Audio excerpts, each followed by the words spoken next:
Boa tarde a todos.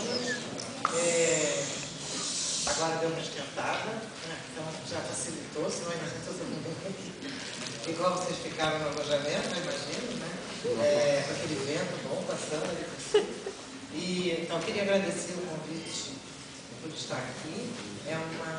Bom, eu sou uma historiadora um pouco peculiar, eu trabalho na Fiocruz, né, na Escola Politécnica de São Joaquim de Venâncio, e é uma satisfação enorme estar participando desses encontros de estudantes de medicina, tanto uma área disciplinar como uma questão social hoje das mais dramáticas. Então é uma satisfação realmente enorme estar aqui. E eu queria agradecer a insistência de vocês, especialmente do Batata e do Cassim, que tiveram de me pegar no laço dessa vez. Eu estava tentando escapulir, mas depois que eu venho, eu fico toda feliz da vida de estar aqui, né? Então, eu tenho que agradecer eles especialmente, porque eu tentei escapulir, confesso.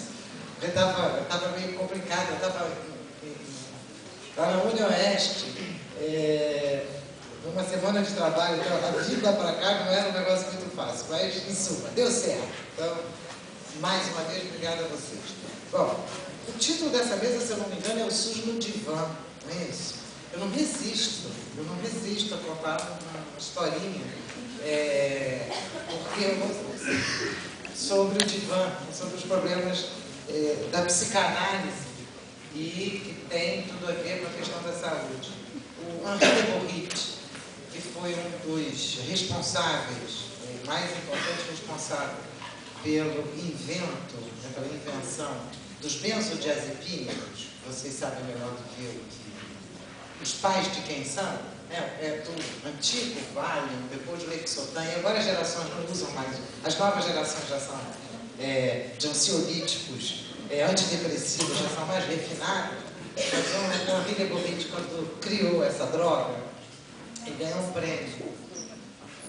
E ele foi lá agradecer o prêmio, e no momento do agradecimento ele disse o seguinte: eu trabalho na área da saúde, e a redução do sofrimento é uma das coisas muito importantes para mim, e por isso a tentativa de sintetizar esse medicamento. Mas esse é um medicamento que jamais deveria ter sido criado, porque ele silencia o grito que precisa ser gritado para evitar que as condições que geram esse sofrimento continuem se reproduzindo.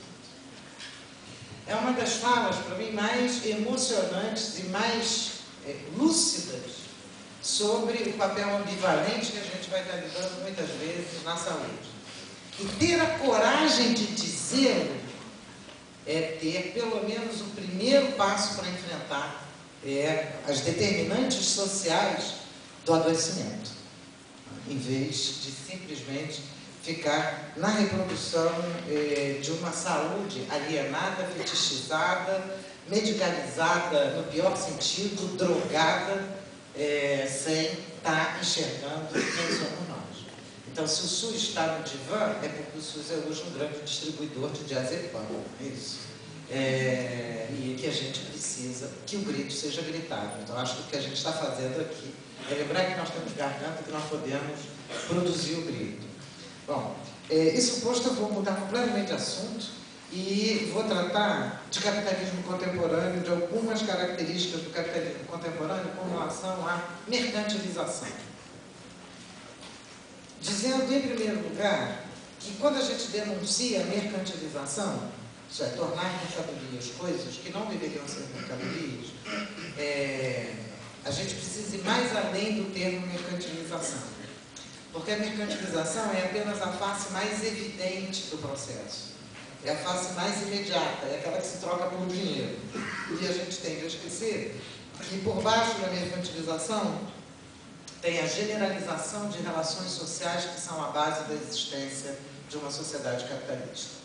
Eu não sei se vocês sabem, eu vou decepcionar vocês com duas coisas. Um, o Brasil é um país plenamente capitalista. Dois, se vocês não sabiam disso, vocês desconfiam, né? Dois, não, é um país pobrezinho, coitado. Hoje o Brasil exporta capital, exporta empresa multinacional e internacional para a África, para a América do Sul, compra empresa e compra terra e explora a força de trabalho, a burguesia brasileira, associada e independente com outras burguesias, explora a força de trabalho para dentro e para fora. Então, o Brasil é um país plenamente capitalista, bem-vindos ao mundo do capitalismo, vocês agora descobriram o que é o desenvolvimento capitalista. Nós estamos aqui, aliás, numa cidade bem exemplo disso, né? Ponta Grossa é a Ponta Grossa do capitalismo mesmo, né?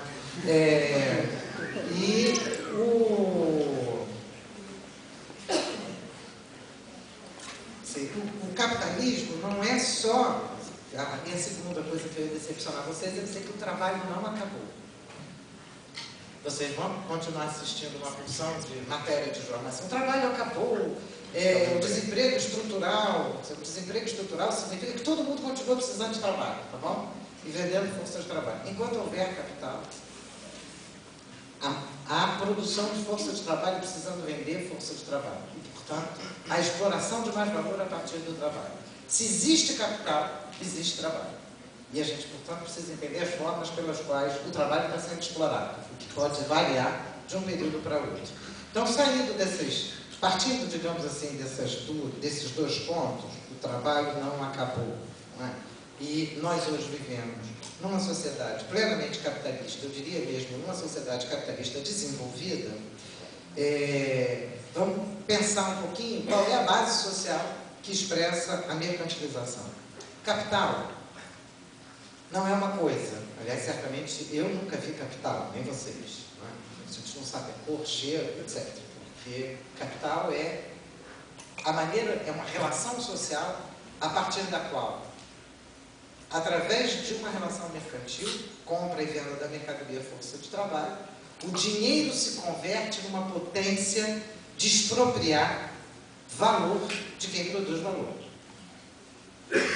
Capitalismo e capital é essa capacidade de extrair valor de massas, de pessoas precisando vender sua força de trabalho. Então a gente poderia considerar que a relação social fundamental, aquela que funda, aquela que lastreia a existência do capitalismo, tem duas pernas necessárias, cada uma, mas não suficientes. A primeira perna é a expropriação.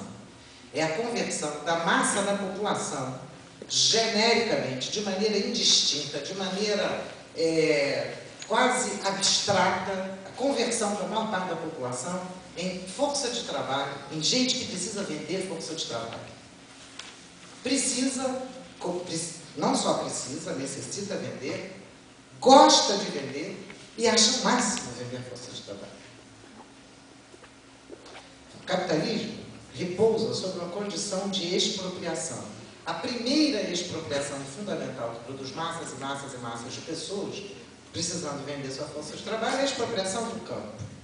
É a eliminação dos trabalhadores, até então, diretamente vinculados à terra, sob inúmeras denominações, mas a gente pode usar genericamente a do campesinato, é a conversão desse trabalhador, a expulsão dele da terra, assim como foram provavelmente expulsos os nossos avós, os nossos bisavós, e em alguns casos ainda estão sendo expulsos em algumas regiões do país. Então a primeira condição é a expropriação massiva de trabalhadores. A segunda é concentração de recursos sociais de produção, concentração de massas crescentes, de trabalho morto. Eu vou tentar traduzir cada coisinha dessas que eu estou falando, porque eu sei que é meio enigmática. Todas as riquezas que existem, quer elas sejam palpáveis, como uma garrafa d'água mineral, um papel, uma caneta, ou impalpáveis, como uma obra de arte, como o deleite estético,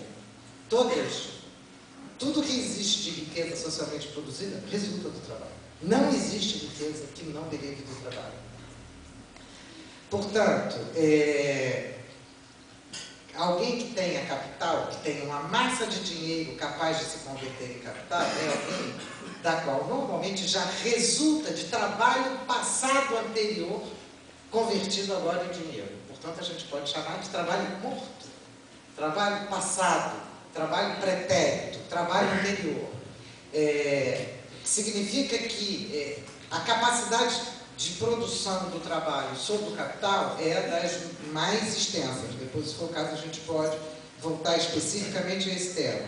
Mas capitalismo é a ponta do encontro entre processos de expropriação e processos de